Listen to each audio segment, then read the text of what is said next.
What's up, you guys? Welcome back to Wolf MMA. Today I'm responding to Hara. He left a video on our wrist grab defense video, asking what if somebody grabs me by my collar and lifts me up. So I'm gonna go over solo ways to train this because I don't know if you have a training partner, Hara. I don't know if you have a training partner. But great part about this is I translate most of my stuff just like I do karate, just like people in karate and taekwondo do. All right, so you can do this by yourself and it translates straight over into a training partner. All right, so we're gonna go over two-handed first because it is the most simple. I don't know if you're talking about two-handed or one-handed. Either way, we're gonna go into it. So first thing, two-handed grab. Just assuming we are standing here, and they come up and grab you. First thing is, we're gonna do what's called a double inner forearm block. There's actually two different types of these. So you can see the ones that are like this, or you can see the ones that are come here. Excuse me, there. All right. So in this one, to break it down into further detail, the forward double inner forearm block, okay? So here, all right? And we're gonna do this in between their arms. So if they're holding you like this, most times they'll grab you palm up and lift you up, right? So bam, we're gonna go here. Now this can be done whether they lift you up or not. Generally, we try to get this done before they lift us up. So we go here. What this does is this breaks the person down. So you have a few different options from here. You can either grab a tie clinch and knee him or her, or you can go here and do a heel kick, a heel stomp into their knee or their foot, depending on how flexible you are and how much room there is. Okay, so we can go here, go to the knee or to the foot, or go here, grab that tie clinch and knee. All right, so we can go bam, boom, or bam, boom, right? The great part about this is if we do this and we decide to do that heel stomp and they don't let go, whether our arms are still inside or they've gone out, we can go back in and knee, all right? So that's gonna be your first one. If they lift you up, best thing I can say is try to break down an arm. Way you do that, go inside, one arm through the other, bam, and you're gonna like just try to kick your legs down, boom.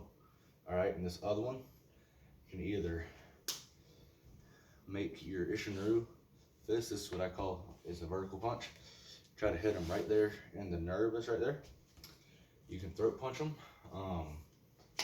You can kind of palm strike them in the nose. You can eye gouge them.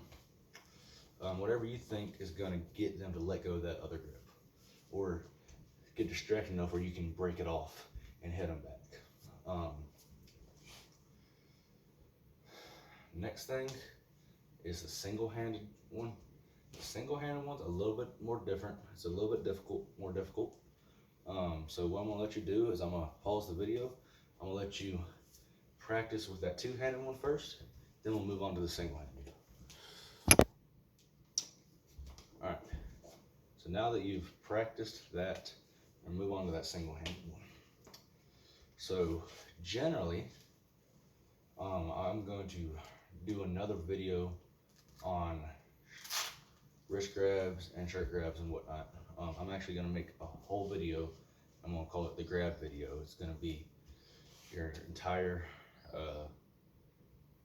pretty much book that you need to grabs, wrist grabs, chokes, I count those as grabs, shirt grabs, shoulder grabs, arm grabs, you know, hair grabs, head grabs, all that type of stuff. And it's gonna be all in one video. It's gonna be really cool. But generally, when somebody is holding us, especially with one arm, there's gonna be too much tension in this wrist to wrist lock, right? So you'll see that a lot. see it a lot in Kali and in even some Krav Maga schools. They'll teach that wrist lock, which is what I did for a long time. And then I started to practice it with bigger guys, right? Guys up close to 300 pounds who were lifting heavy weight, and I couldn't do it because their wrist was too strong and there was too much tension in there that it just wouldn't do it. And so I started to try to find my ways around these. So I found a few different other things, but this one is a little bit different. Whether they have picked us up or not, this is gonna be the same thing. We're gonna do a strike, okay? I don't care if it's throat punch. I don't care if you're, once again, doing that vertical punch into the nerve. I don't care if you're doing a vertical punch to the solar plexus. I don't care if you're doing one of these little, what I call sneaky knuckles into the solar plexus. I don't care if you're eye gouging. I don't care if you're palm striking the nose. I don't care what you're doing. All right, one of those things, just to distract them. Now your other hand is gonna push that elbow out of the way, so it's gonna go in like this. Boom, you got it. Boom. All right, so we strike and we hit it up like that. Okay. Now you have a few different options from here. You can either hit the elbow under, and as you're hitting that, after you hit that elbow under, you're gonna step your leg behind theirs at this angle, and this arm comes to their face and try to trip them. Or you can hit under and try to duck under with it. Okay? Only problem with that is it's not 100%. Nothing's 100%, right? So it's not 100%. And if they keep holding on, they can get a chokehold there.